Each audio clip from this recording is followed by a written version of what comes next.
أعوذ بالله من الشيطان الرجيم بسم الله الرحمن الرحيم وبه نستعين صلى الله عليك يا سيدي يا مولاي يا رسول الله وعلى أهل بيتك المظلومين صلى الله عليك يا سيدي يا مولاي وابن مولاي يا أبا عبد الله يا رحمة الله الواسعة ويا باب نجاة الأمة يا غريب يا مظلوم يا أتشان كربلاء ما خاب من تمسك يا ليتنا كنا معكم فنفوز والله فوزا عظيما قال الله العظيم في محكم كتابه الكريم والقول كالحق والأصدق القائلين أعوذ بالله من الشيطان الرجيم آمن الرسول بما أنزل إليه من ربه والمؤمنون كل آمن بالله وملائكته وكتبه ورسله لا نفرق بين أحد من رسله وقالوا سمعنا وأطعنا غفرانك ربنا وإليك المصير آمنا بالله صدق الله العلي العظيم. Human beings have a very unique fascination for that which they are unable to see. Conversations around the unseen are as prehistoric as we can ever imagine. Talking about jinns or about ghosts or about things that happen on the other side of the world or seeing the moon or contemplating upon what is in space are almost innate questions that the human being is consistently asking. From a very young age, the human being is a very curious creation in which we're always asking questions like that of why. Why is the sky blue? Why am I only this age? Why do I have this skin color? Why is a question that children consistently ask, but oftentimes due to culture, due to community, due to society, what happens is that we suppress the curiosity that Allah subhanahu wa ta'ala, that God has innately created us with. But rather when we see that plunging into the depths of reflection and contemplation are rather a very positive exercise whereby it can help our development and it can help our spirituality, it can help our connection to ourselves as well as our connection to God. Asking questions like why God placed our eyes on our face and not on our feet, for instance, even at sort of an adult age, where we don't necessarily ask the questions like that of why the sky is blue and not green, or why God has only created me 5'7" when I would have been a lot happier if I was 6 foot tall, for instance. Asking those sorts of questions and contemplating upon them allow for our intellects to be able to probably hold and grasp and contain a little bit more. Which is why you see that the way that we live our lives these days oftentimes are so fixated on our electronic devices that we remain completely negligent toward all of the realities that surround us in the oceans and in the rivers and in the stars. Looking up at the moon in the darkness of the night is a practice of the philosophers, is a practice of the wise people. Especially when you watch movies, you read books, you often hear about these elderly men, these elderly women who reach the highest of heights because of their contemplation, because they would spend a lot of time meditating. For some reason or another, we're always looking down at our phones and we forget to look up and ask those questions. Through the suppression, though, of that curiosity, we probably forget the fact that once upon a time, we actually had questions that probably were never answered. And amongst those questions that I want to reflect upon this evening, by the will of Allah subhanahu wa ta'ala, by the will of the Creator, is in terms of reflecting upon the reality of the angels as spoken about within Islamic tradition. Last year, for those of you who participated in our Muharram Majlis programs, and if not, it's available online, we talked about who are jinn. What is the jinn within Islamic tradition? Because it's a question that many people, they struggle with, or they seek toward understanding. Again, a creation that is so different than us. And we know that the Quran, we know that religious tradition, we know that the religion of Islam emphasizes that there are creations other than the human being. No matter how selfish or how self-centered the human being is in thinking that we are the only creation in this world, sometimes it's a very humbling experience when we realize and we begin to recognize that we are not the only creations in this world. That rather, God created animals, God created nature, God created plants, and He created all of these other beings in a way that we are meant to sort of live in the company of them. And that through seeing the uniqueness and the number of the creations of Allah subhanahu wa ta'ala, again, our hearts feel a little bit more humble. And we don't walk proudly or arrogantly, but rather we recognize that there has to be a purpose beyond all of this. So for the sake and purpose of our conversation this evening, inshallah, as we seek toward understanding who angels are within Islamic tradition, sort of the objectives of this conversation are twofold. Number one, literally to understand who angels are within Islamic tradition, according to sort of theological doctrine, teachings of the Quran, Prophet Muhammad, and his immaculate family, the Ahlul Bayt, peace and everlasting blessings be upon them. But in addition, it's also an opportunity for us to enter into a state of self-reflection, an opportunity for us to enter into a state of self-contemplation, whereby we begin to realize and recognize, wow, there's a lot of creations of God all around me. What am I doing toward understanding and recognizing and realizing my own purpose, and at the same time my potential? God did not create us in vain. He created us with a purpose to make a difference during the time that I live in this world. So for the sake of my conversation this evening, inshallah, we hope to reflect upon angels within Islamic tradition in three different dimensions. The first dimension is to understand belief in angels within Islamic traditional doctrine. Secondly, answer frequently asked questions about angels as explained by the Prophet and his family, alayhim salam. And thirdly, and perhaps most importantly, how we as human beings can become truly angelic. Let's start with number one. And that is, what does it mean when we talk about belief in angels according to Islamic tradition? First of all, it's important to understand that belief in the angels is amongst the core beliefs and principles within Islamic theology. It's what scholars of Islamic law and theology call daruriyat ad-din, or the necessary beliefs within our religion. We have to believe in one God. We believe in prophets that preceded Muhammad sallallahu alayhi wa sallam, like that of Adam, like that of Noah, like that of Abraham, like that of Moses, like that of Jesus.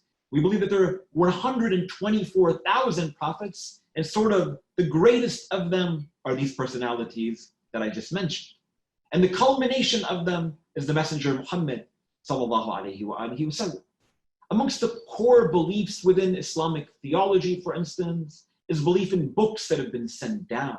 We believe that the Gospels were sent to Jesus. We believe that there was a text sent to Moses. We believe that there was a revelation given to David, and we believe that the final revelation of the whole of Quran was that was presented to Muhammad sallallahu alayhi wa sallam.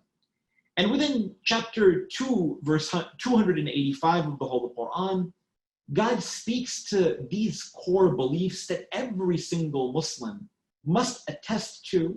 And when he states, آمن الرسول بما أنزل إليه من ربه والمؤمنون كل آمن بالله وملائكته وكتبه ورسله. He states that all of the messengers, they believed in their Lord, as well as the believers, in us, that they also are believers in God, in the angels, in the books, in his messengers. That angels falls within that realm of a necessary belief, though we may not ever see them, though we may never experience them during our corporeal existence in this transient world. In another verse within the whole Quran, chapter 4, verse 136, God states, يَا أَيُّهَا الَّذِينَ آمَنُوا آمِنُوا بِاللَّهِ وَرَسُولِهِ والكتاب الذي نزل على رسوله والكتاب الذي أنزل من قبل ومن يكفر بالله وملائكته وكتبه ورسله واليوم الآخر فقد ضل ضلالا بعيدا. Really important verse. Again, in chapter 4, verse 136, Allah subhanahu wa ta'ala states, O you who believe, God states, O you who believe in God, believe in His messenger, believe in His book. Again, these books that we spoke about before, which God has sent down to His previous messengers. And believe in those books which were sent before the messenger, meaning Muhammad. Believe in the books that were sent to Jesus. Believe in the book that was sent to Moses. Believe in the religion of Abraham.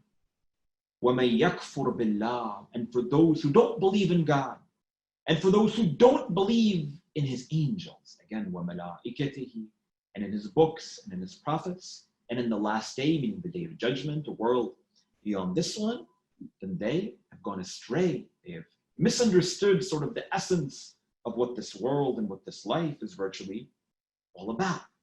So angels, then we see, are a core, fundamental sort of theological aspect within Islamic tradition.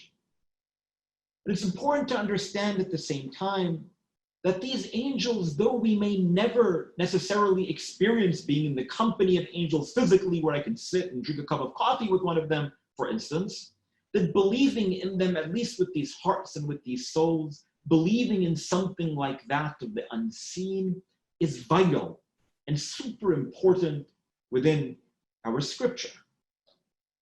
And when we take a look at different Quranic verses and traditions of the Prophet and his family, alayhim salatu wassalam, we see that there are numerous descriptions given to angels, but perhaps none of them is as beautiful as the description of Imam Amir al-Mu'mineen, Ali ibn Abi Talib, peace and everlasting blessings be upon him, as is mentioned within the first sermon of a Nahj al-Balagha. A Nahj al-Balagha, like many of you know, is this most important piece of literature which compiles numerous sermons of Ali alayhi salam, the son-in-law of the Messenger of God sallallahu alayhi wa alihi wasallam, and his successor. And in the very first sermon, God talks about, or Imam Ali alayhi salam talks about how God created the creation, how God created the universe. And immediately after that, after God talks about creation more broadly, he begins by talking about how he created the angels and what the essence of the angels are. So the Imam alayhi salam states, ثُمَّ اللَّهُ فَتَقَ مَا بَيْنَ السَّمَاوَاتِ الْعُلَى فَمَلَأَهُنَّ أَطْوَارًا مِنْ مَلَائِكَتِهِ. He states that after God created the heavens and God created the earth, then he split it open and he allowed for angels to be created in every part of the world. Which is why scholars within the school of Ahlul Bayt alayhim salatu wassalam will state that an angel inhabits every single corner of this universe. Though physically they may not be sort of visible to the eye, but there is an angel that is present in your home. There's an angel present next to you right now. Though you may not, again, physically be able to see them, angels are present all around us, which really is something, again, not only humbling, but it demonstrates a uniqueness about, how we should go ahead and live and engage our own lives. Let me give you an example. If we knew that angels were in my company, if I knew that an angel was in my company right now, how much more humbling would my prayer, would my dedication, would my meditation, would my worship of God be if I know that I'm in the company of angels? Something really sort of profound if you spend a moment to think about it.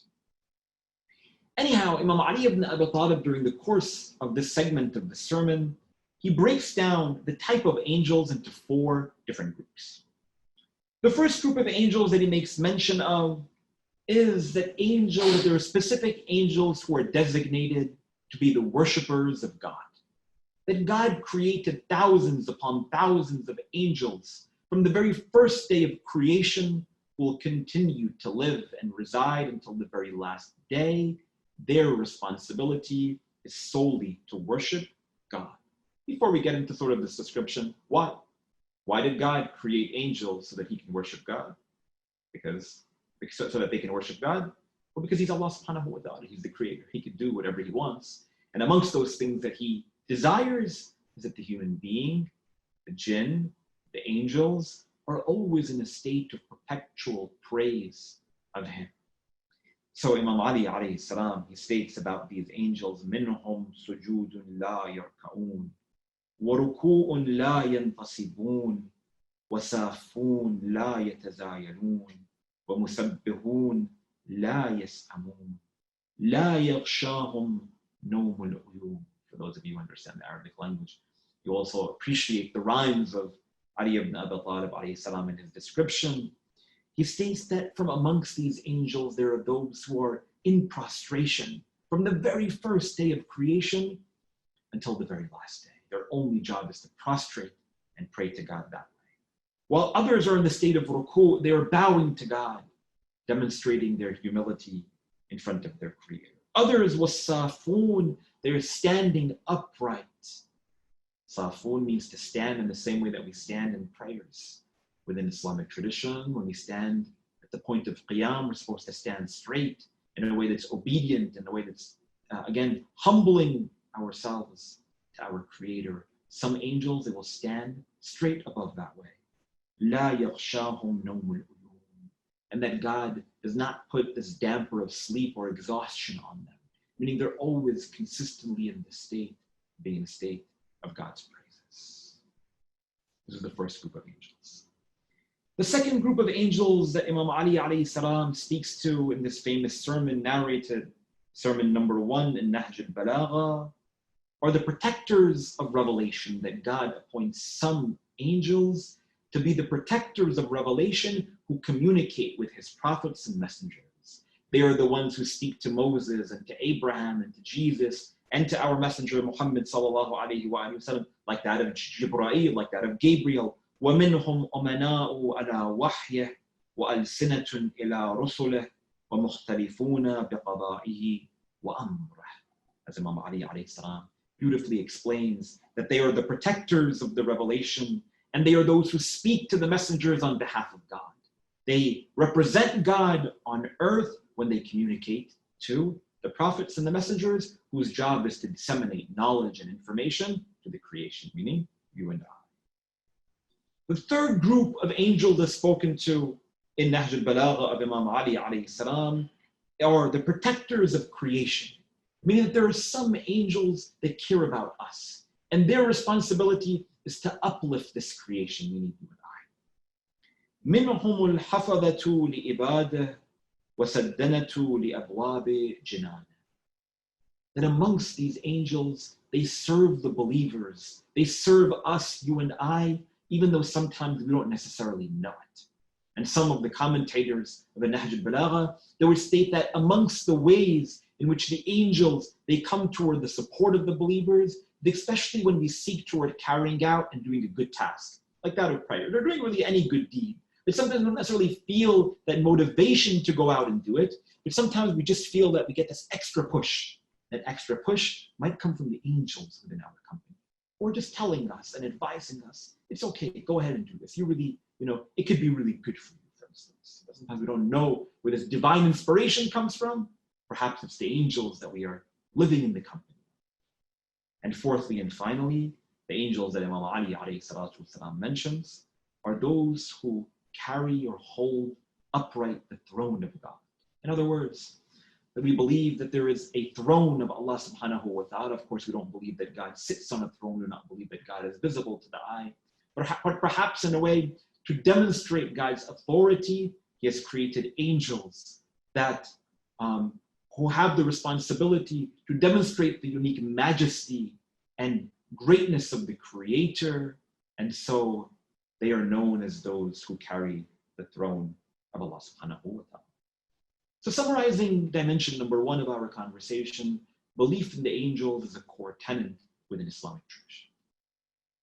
In addition to it being a core tenet, angels themselves have very different responsibilities. Some, their only responsibility is to pray and worship God. Other angels whose only responsibility, for instance, is to send commandments and send messages to God's most exclusive personalities, like that of the prophets, like that of the messengers. Other angels have responsibilities like that of caretaking for the creation.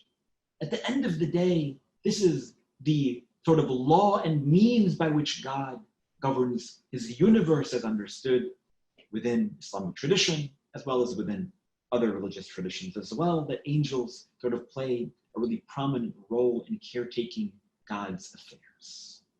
And this brings me then toward the second dimension of my discussion, in regards to some frequently asked questions about angels and how we respond to some of these really important questions. The first question that many people ask is exactly, what are angels created from? We know that within the Holy Quran, Allah subhanahu wa ta'ala, he states the human being is made out of clay, made out of dust. While the jinn, for those of you who remember, participated in our lecture last year, are made out of fire. Of course, fire and the way that it's been made into creation, similarly clay, is sort of the essence of what the human being is made out of. But of course, we are comprised of many other elements as well. So what is the foundational sort of element that the angels are created from? We have numerous traditions that tell us that angels are created from light, though they are also a physical creation like that of the human being and like that of the jinn. Again, not necessarily visible to the eye, but nonetheless, the Islamic belief is that angels do have dimensions. But their dimensions are very different than ours. Because they are made from light, and because they are light in terms of their weight, for instance, that they have the capacity and the belief to move between the earth and the heavens and the different heavens within God's sort of wide, massive kingdom.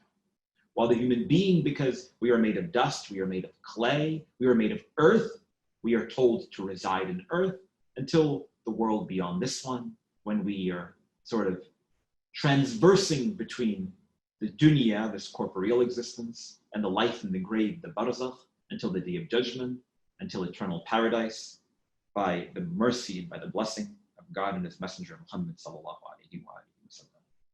So what are angels created from? Angels are created from light. They have physical dimension, but they're of a unique substance that have the ability to traverse across the universe. Second question that many ask about angels is, do angels really have wings? We talk about wings, we talk about angels. Oftentimes the first thought that comes to your mind is this creation that has two wings and some sort of, halo on top of the head for whatever reason. And God makes mention of this notion within the whole Quran as well. Allah subhanahu wa ta'ala states in chapter 35, verse 1, Alhamdulillahi fatir as-samawati wal-ard, ja'il al-malaikati rusula, ولأجنحة مثنى وثلاثة ورباع يزيد في الخلق ما يشاء إن الله على كل شيء قدير. Allah subhanahu wa ta'ala states that all praise is due to God, the one who splits open the heavens and the earth, the one who has appointed angels as messengers. And he has given these angels wings, 2 wings or 3 wings or 4 wings. What does it mean when God states that angels have wings? The difference of opinion within the school of Ahlul Bayt alayhim salatu wasalam, some will argue that angels have physical wings, and that wings allow for them to ascend and move, sort of fly or whatever it might be. While others will say that no, that angels and their wings that are mentioned within the whole Quran as well as within other ahadith from the Prophet and his family alayhim salatu wasalam, are not solely a tool that allows for them to traverse and to move, but rather that these wings that are given to the angels are a metaphor for their authority, that they are gifted or sort of raised in a certainly high rank. So an angel that has less wings is someone who has less responsibilities within God's divine kingdom. For instance, the angel that is most well known within religious traditions all across the board, within the Western religious traditions, is that of Gabriel, Jibra'il, within the whole Quran. And narrations state that he has upwards of 600 wings, for instance. What does that mean? It means that perhaps that he has so much authority within God's divine dominion that it does not necessarily mean that he has 600 wings in the way that we understand them, but rather it could mean, again, there's a possibility that it stands as a metaphor for the uniqueness of the authority of the angelic quality of angel Jibra'il or Gabriel. Question number 3. Where are angels located? Many people ask where are angels located, like we mentioned before. Narrations tell us that angels situate every single part and every corner of this universe, and that in their own way, they're in the state of being in a state of worship and obedience to Allah subhanahu wa ta'ala. Some reside within this world, some reside within the heavens. At every place in this world, there are angels. Again, how beautiful that is to really think about it, because of course we see angels in a really positive, connotative stance, that they are those who fulfill the responsibilities that God has given them. And they serve as a sort of role model for what the human being, should be doing, or, should seek to become angelic in our ways, angelic in our qualities, angelic in our obedience. And this brings me then to question number 4. Who are those most well-known angels that we find within the whole of Quran, within the tradition, and what exactly are their responsibilities? I'll make mention of a couple. The first angel that is oft mentioned within the Quran and within our traditions is an angel by the name of Mika'il. Mika'il is known as the angel of mercy, and he is the angel who supports believers, and he is the angel of sustenance. Over here we see that this particular angel has the responsibility on behalf of God toward dispensing mercy upon his most choicest of believers. So when we seek forgiveness from God, perhaps it's Mika'il who takes our forgiveness and brings it up to the throne of God in order to say, oh Allah, look at this believer of yours who is seeking forgiveness from you. In addition, he is the angel who supports believers. As I mentioned before, sometimes we don't necessarily have that motivation,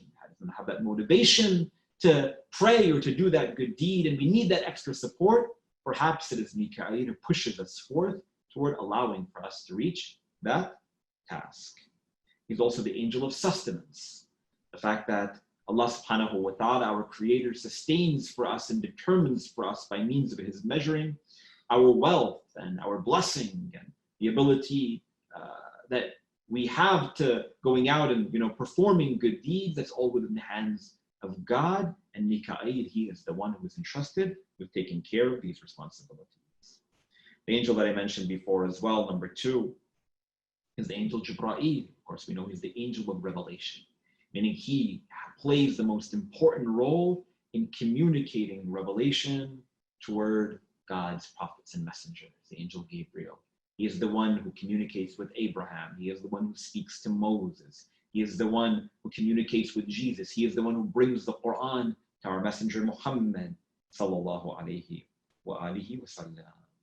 Amongst the angels that we often hear about is the angel known as Israfil. According to traditions, it is stated that Prophet Muhammad saw Israfil 2 times, and that this angel was so large and so massive that he encompassed all of the world. And he is the angel who will blow the trumpet, making the final call that now we are entering into the day of judgment, which is why or when Israfil is often mentioned. And I'll finally mention the angel that none of us like to necessarily talk about or remind ourselves about, the angel known as Azra'il, or often known as Malik al-Maut, the angel of death. Within Islamic tradition, we believe that the angel of death will come and visit every human being, and it is his responsibility to take our souls and to allow for the human being to leave this bodily world and transition into the next world. And not that I want to scare anyone or sort of frighten anyone, that's not my intention. And for those of you who know me, you know that's never my style. It's rather to always bring some sort of positive connotation. Many a time when we talk about obstacles and challenges, especially like that of the reality of death, I'll remind you all and remind myself of a sort of nice advice that one of my teachers gave me when I was studying in the Islamic seminary in the holy city of Canberra. In which she said that whenever you become fearful about the angel of death, remember that he, like all of the other angels, can hear you when you speak. So once in a while, give him your salam. Send him some salutations. Ask him how he's doing. We believe that the angel Israel, he passes by the human being, every human being, at a minimum of 3 times a day. And if once in a while, after our prayers, before our prayers, we say, Assalamu alayka ya malik al-maut. Peace be upon you, O angel of death. Remember when you come and visit me that I sent you these regards and I sent you these salutations. Maybe once in a while, make a prayer for the angel of death so when he comes to visit you, I'll come and visit you in a way that's graceful, in a way that's compassionate, in a way that's caring, in a way that's loving, in a way that's beautiful. For why not? If you recite some Quran or make an extra supplication or dua for the angel of death, why wouldn't he come to you and also care for you and sort of pay back that favor that you offered to him? Something, again, for us to think about.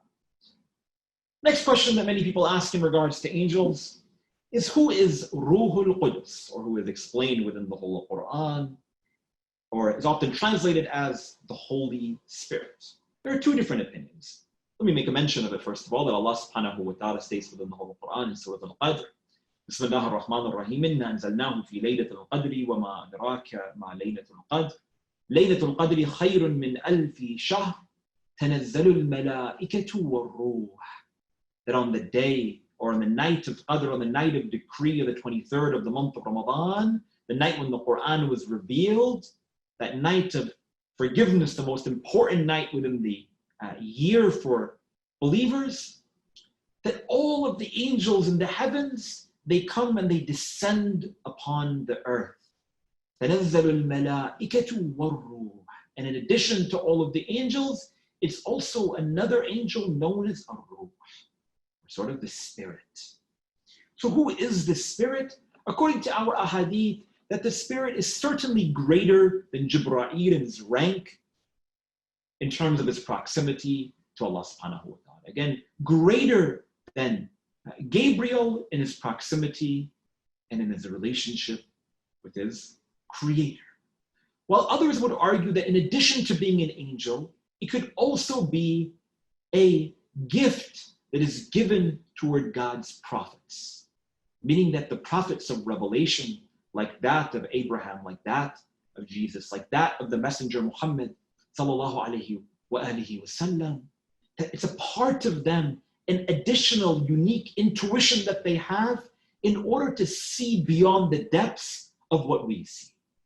The fact that we in our capacity are limited from communicating with angels on a sort of day-to-day basis, Allah subhanahu wa ta'ala states that this, or a hadith of Ahlul Bayt alayhim salatu wasalam, specifically a hadith in Kitab al-Kafi, narrated from Abu Basir, in a narration that is known as Sahih al-Sanad, that the chain of transmission is an authentic tradition.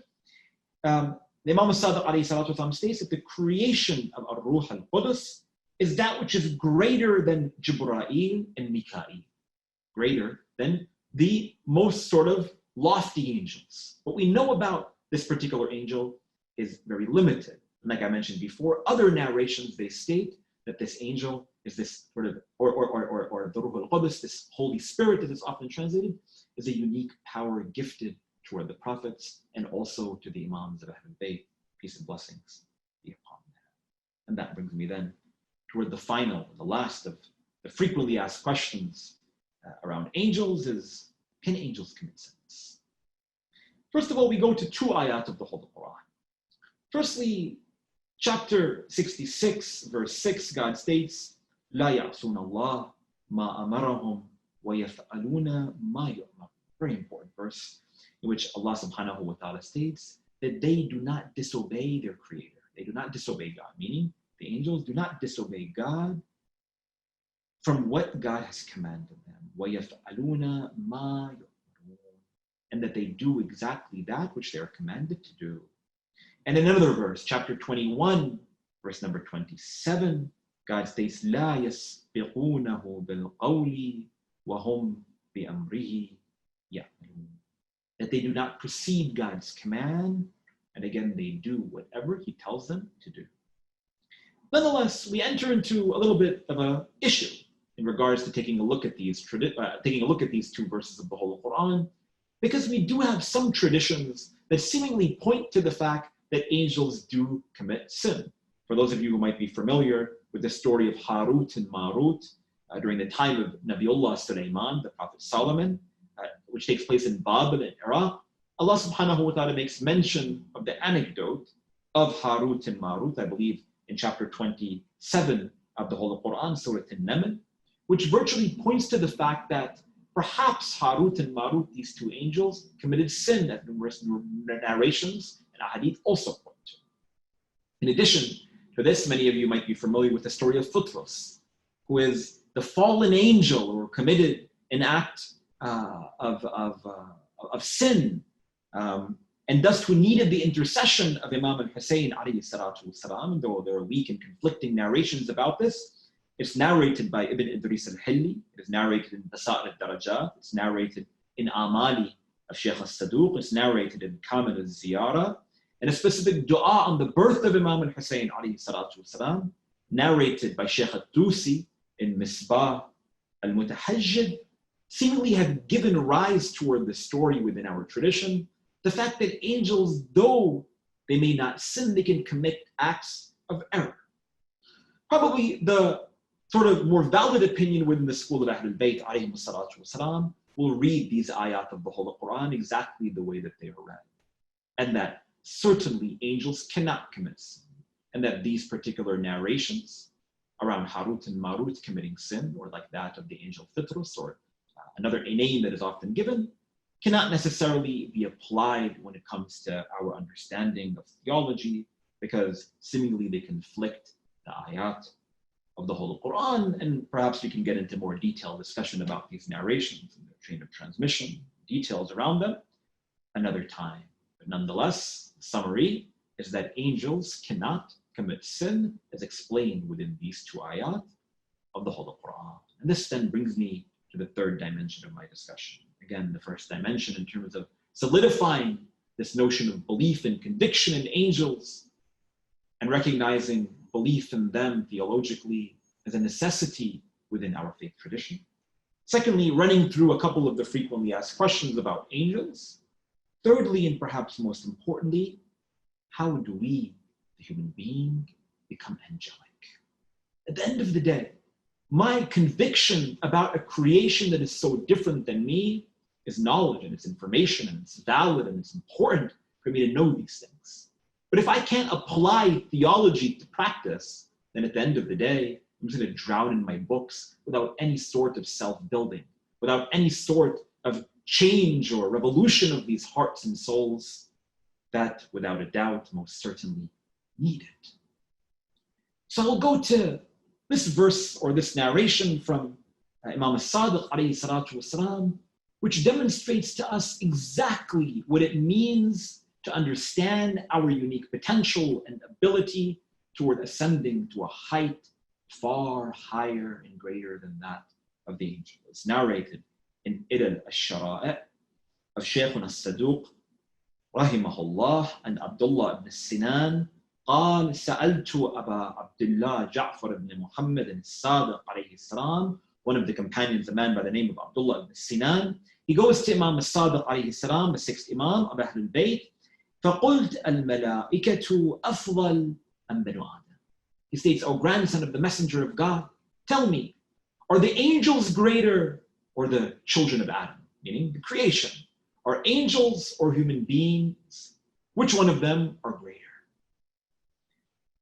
To which Imam al-Sadiq alayhi salam, he states, قال أمير المؤمنين علي بن أبي طالب. My grandfather Ali alayhi salam has said, listen to the beauty of these words of Ali ibn Abi Talib. Really, this particular narration, this particular tradition should be something that is etched in our memory, and something that we need to think about consistently and always and at every opportunity and at every juncture that we can. He states, Inna Allah azza wa jal ركب في الملائكة أقلا بلا شهوة وركب في البهائم شهوة بلا عقل وركب في بني آدم كليهما. He states that surely God has created angels with intellect but without desire. Like we said before, that God commands the angels to stand and they stand. God commands the angels to bow and they bow. God commands the angels to prostrate and they prostrate. He has given them the intellect, the ability to be receptive toward God's commandment, but have no desire of their own. وَرَكِبَ فِي الْبَهَائِمِ شَهْوَةً بِلَا عَقْلٍ. And he has given the animals that roam this earth desire to feed themselves, to mate, to engage in relations, to sleep. But he has not given them the ability to be receptive toward a higher cause. وَرَكِبَ فِي بَنِي آدَمْ كِلَيْهِمَا. And he has given the children of Adam, meaning the human being, both of these two qualities, meaning intellect and desire. فَمَنْ غَلَبَ عَقْلُهُ شَهْوَةً فَهُوَ خَيْرٌ مِنَ الْمَلَائِكَةِ. And if the human being allows for his intellect, his purpose, his potential, the ability to be receptive to God, to overcome his desire, then he is greater than the angels. وَمَنْ غَلَبَتْ شَهْوَتُهُ عَقْلَهُ فَهُوَ شَرٌّ مِنَ الْبَهَائِمِ. But if we allow for our desire to overcome our intellect and the ability to be receptive toward that which God has commanded us, then we are worse than the animals. So, can human beings become angelic? We can be far greater than the angels. But at the same time, we can also roam this earth living without any purpose, without understanding our potential, without understanding our unique abilities. Know that you have a purpose. Know that you have potential. Know that God has created you with the ability to change this world. And it starts right here within your own hearts and within your own souls. And I say this as a reminder to myself, but before I remind anyone else. And in chapter 37 of the whole Quran, Surah As-Safat, Allah subhanahu wa ta'ala in the first 3 verses speaks to the quality of the angels, speaks to some of the characteristics of the angels when he states, Bismillah ar-Rahman ar-Rahim, وَالسَّافَاتِ سَفًّا فَالتَّالِيَاتِ ذِكْرًا وَالسَّافَاتِ سَفًّا فَالزَّاجِرَاتِ زَجْرًا فَالتَّالِيَاتِ ذِكْرًا إِنَّ إِلَهَكُمْ لَوَاحِدٌ. Allah subhanahu wa ta'ala speaks about some of the qualities of the angels. In verse number 1 of chapter number 37, God states that Allah subhanahu wa ta'ala, he states that I have organized the angels in ranks, again standing. Safati saffa, when you're standing in front of a king, the way that you would stand with such discipline, not hesitating, not moving. You've seen certain like military parades that take place in some parts of the world, the way that they march, the way that they stand, everyone is in a state of utter and absolute cohesiveness. Not one person is blinking or looking the wrong way. That discipline is how God has commanded the angels to act. But the depth of this verse is not only seeing the angels, but also recognizing that the human being can be that same way. That we are truly angelic in the reality of the meaning of it. That during the course of my prayers, I stand in a state of utter and absolute discipline in front of Allah subhanahu wa ta'ala. We see in Khutbat al-Muttaqeen of Imam Ali alayhi salatu wasalam, he uses the same words toward applying to the believers. أَمَّا اللَّيْلِ فَسَافُونَ أَقْدَامَهُمْ تَالِينَ الْأَجْزَاءِ الْقُرْآنِ يُرَتِّلُونَ تَرْتِيلًا. That about the believers, they stand in that way, resembling the qualities of the angels, reciting the verses of the Quran, reciting these ayat of the Holy Quran in a way that's beautiful, allowing for their hearts to tremble because they know who they're standing in front of, the King of the heavens and the earth, the creator of all things. He continues, subhanahu wa ta'ala, in verse number 2, فَالزَّاجِرَاتِ زَجْرًا. These angels, they are sent down by force by God, telling them and giving them the commands to making sure that they're dispensing mercy here, allowing for rain to descend here, communicating with the prophets and the messengers here. Every one of them are designated certain tasks. Similarly, the human being, we need to reflect upon our own selves. What are the tasks that God has created me with the skills to go out and performing? Am I a writer? Am I a speaker? What talents, what skills, what creative skills do I have toward offering this world? My dear friends, sisters, brothers, students, every single one of us have certain skills. You can go to school and study whatever it is. At the end of the day, if you are not utilizing the skills that you learn in seeking an education toward making this world a better place, we have wasted our academics, we have wasted our money, we have wasted our time, and at the end of it all, we are wasting our lives. God swears by time, and then he states that the majority of human beings is in a loss because we're forgetting about the ultimate purpose of it all. What is that purpose? We have to dig deep down within these hearts and think, what is it that God has created me for? Did he just create me to study, get a job, make some money, get married, invest some money in my retirement, go on some vacations, eat some food, have some children, and then die? No, man. Life is so much more than that. In the same way that God, he sends down the angels to go out and perform tasks, God created us in this society, living in 2020 for a reason. He created us with a purpose. We individually need to find that purpose. And that the angels are amongst those who consistently are calling out and reciting God's reminder, reciting the Quran, reminding themselves of guidance, digging themselves out of darkness into light, and at the same time bringing light to all of those who live in the midst of darkness.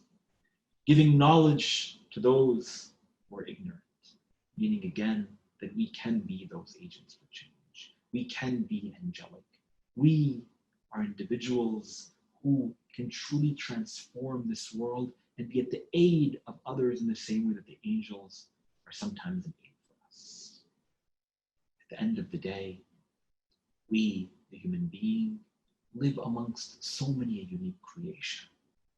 So many a unique creation, but in a way to virtually motivate us and inspire us, God gives us these details about who these other creations are.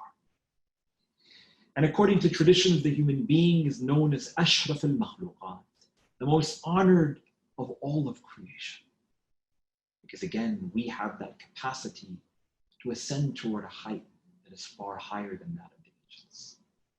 So the next time you don't feel a deep connection with God during the course of your prayers, remember that there are angels in your company.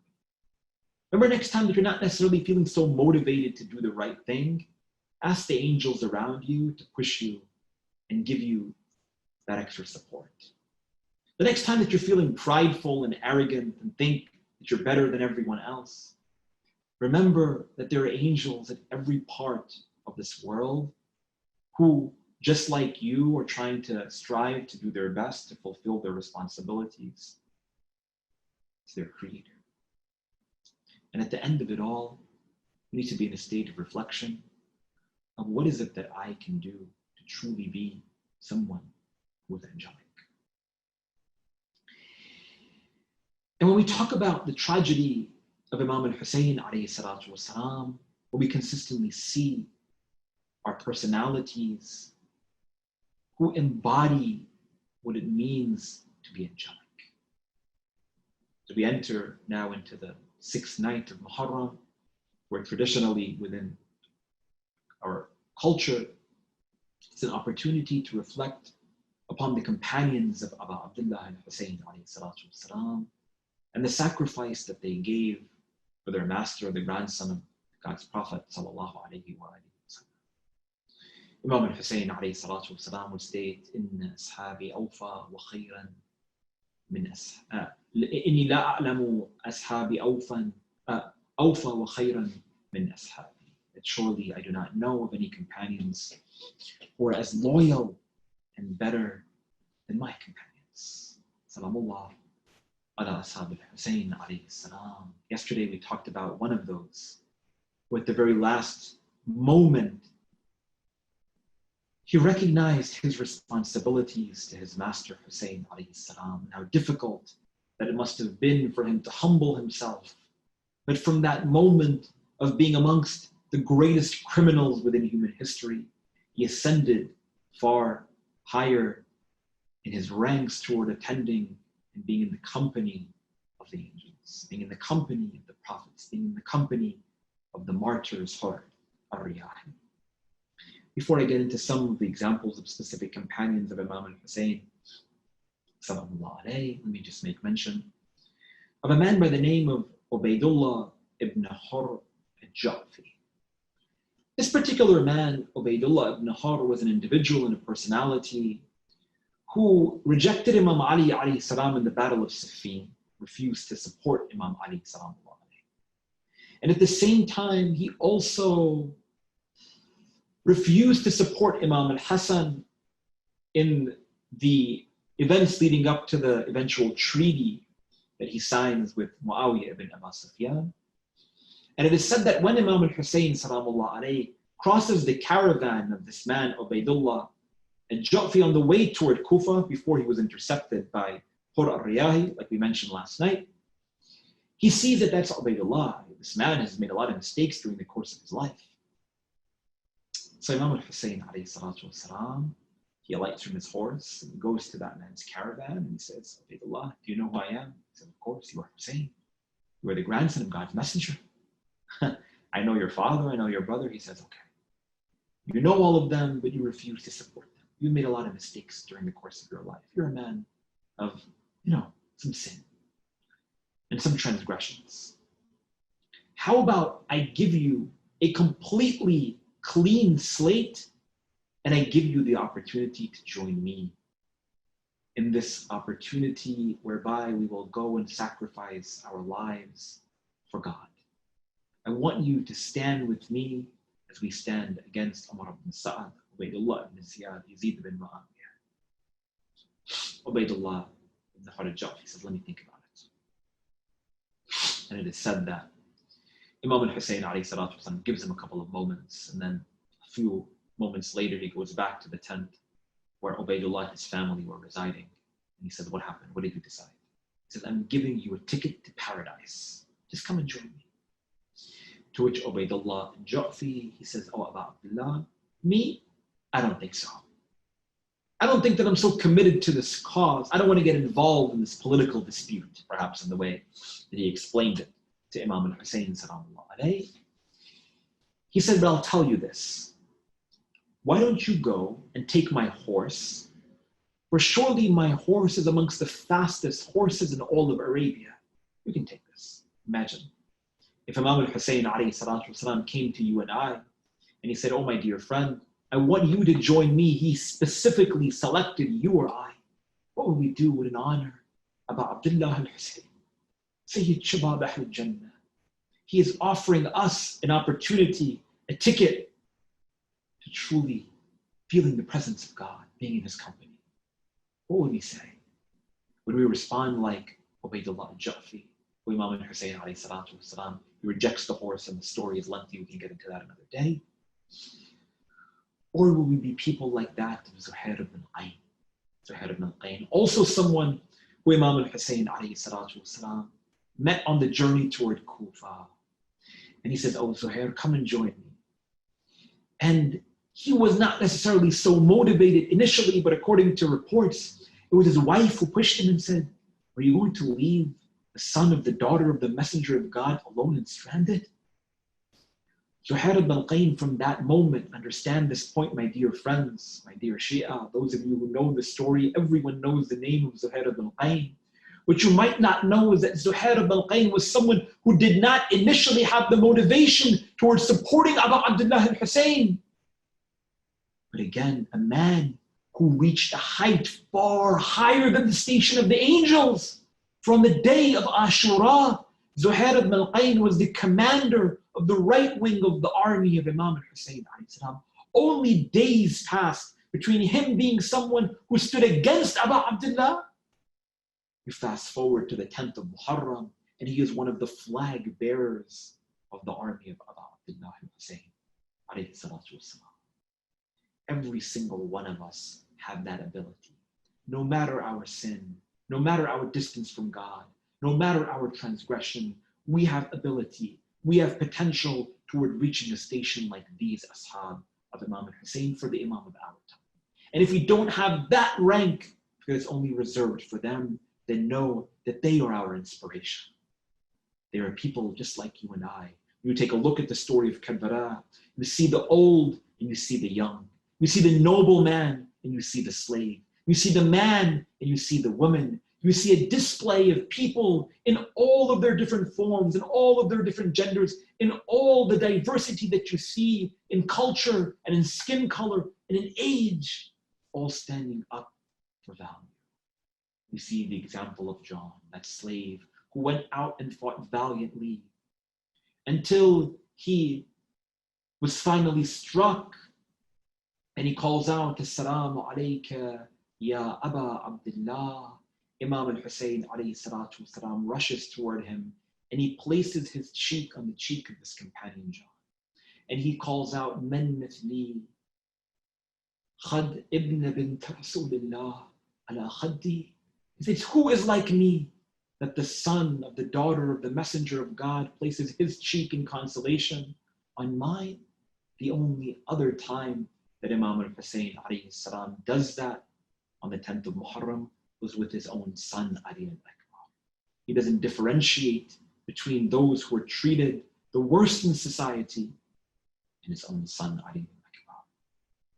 On the 10th of Muharram, you see individuals like that of Wahab, who was initially a Christian until he met Imam al-Hussein alayhi salatu wasalam. And he was just recently married, and his wife was not so much in support of him going and fighting only weeks after their marriage, and was wondering that, am I going to lose my husband? Wahab had this unique conviction, and he said, "I'm sorry, oh my beloved, but I have to go. This is the grandson of the messenger of God, and he is alone, standing in front of 30,000 people ready to shed his blood." So Wahab goes and fights, and his wife was standing by those tents weeping and crying. All of a sudden it is said that Wahab came back to the tent for a moment, and he heard his wife calling out, "Ya Habibi, qatil dunat tayyibin." "Oh my beloved, go and continue to fight valiantly in honor of these noble and good people." It is said that he goes to his wife and says, "Oh my dear wife, just a couple of moments ago, you were saying that you didn't want me to go and fight. What changed?" You know what she says? She says, "I began to feel a little bit of sympathy because I realized that these are the granddaughters of the messenger of God crying out for thirst. They haven't had water for days. Please go and fight and go and destroy the enemy in their way." And it is said that Wahab goes and he fights valiantly until he is also killed as he calls out, "Assalamu alayka ya Aba Abdullah." You have another companion like that of Abbas ibn Shabib, this elderly man who was the companion of Imam Ali alayhi salatu wasalam in the Battle of Siffin. According to some historical reports, he was an elderly man, and his skin was filled with wrinkles to the extent that when he would be running or when he would be walking, the skin from his forehead would overcome his eyes. So he needed to tie a piece of cloth over his forehead just so he could see clearly. He was in his 80s or 90s, and he goes and he fights valiantly. And when he enters into the battlefield, all of the enemy, they realize that that's Abbas. He's an elderly man. How will they go and kill him? How will they go and actually have the audacity to go and fight him? But Abbas realizes that they don't want to fight him, but he wants to defend himself in front of his master, Abu Abdullah al-Hussein. So literally he runs into the battlefield, he takes off his armor, and he holds onto his sword, looking to fight the enemy. And they call out to him, they say, "Oh, Abbas, what is wrong with you? Have you gone mad?" He says, "Yes, I've gone mad with the love of my master Hussein." You see examples like that of Muslim ibn Awsaja, also an elderly man, who says to Imam al-Hussein, he says, "Oh Aba Abdullah, as long as I have a sword in my right hand and a spear in my left hand, no matter what they've done to my body, in your way, oh Aba Abdullah, I'm ready to give out of myself." Fifthly and finally, we have the example of Habib ibn Madahir al-Asadi, amongst the greatest of the companions of Imam al-Hussein alayhi salam. For those of you who have been to Karbala, you know that when you go and visit Imam al-Hussein alayhi salam, on the left-hand side, you have to send your salutations to Habib ibn Madahir. And when you exit this grave of Imam al-Hussein alayhi salam, on the right-hand side, once again, you have to send your salutations upon Habib ibn Madahir al-Asadi, the commander of the left-wing army of Imam al-Hussein alayhi salatu wasalam, a man who was so devoted, a man who gave hope toward the children and to the women of the Messenger of God sallallahu alayhi wa alihi wasallam. Habib ibn Madahir was amongst the companions of the Prophet, according to some reports, but at the very least, amongst the companions of Ali ibn Abi Talib, amongst the companions of Imam al-Hassan, also elderly, again, a man who was so loyal to Abu Abdullah al-Hussein, alayhi salatu wasalam. We can talk more about him on the night of Ashura, but on the 10th of Muharram, he was amongst the first companions of Abu Abdullah al-Hussein, who went out and sought permission from Abu Abdullah. He went out and he fought valiantly until he made that final call, Assalamu alayka ya Abu Abdullah. This is a man who Zainab alayhi salam would send salutations to. This is a man who is so honored in the household of the Messenger of God. And this particular tragedy struck the heart of Imam al-Hussein so intensely. It is said that he rushes toward the body of Habib ibn Madahir. He picks up the head, places it on his lap. He says, "Oh Habib, you have done your service to my father, done your service to my grandfather, the Messenger of God." And as he began to take his last breaths in front of Imam al-Hussein alayhi salam, he calls out, "Hal wafayt ya Abu Abdullah? Did I fulfill my covenant to you, O my master?" Imam al-Hussein says, "You've dedicated yourself to me. But I'll just leave you with this, my dear sisters and brothers, that on the 10th of Muharram, after all of the companions of Abu Abdullah al-Hussein had been killed, and after all of his children had been killed, only a few hours later, one of the reports states that Imam al-Hussein alayhi salam, he stands in front of the middle of the battlefield, in front of those swords and spears that were ready to shed his blood, and he calls out, "Hal min nasirin yansuruna?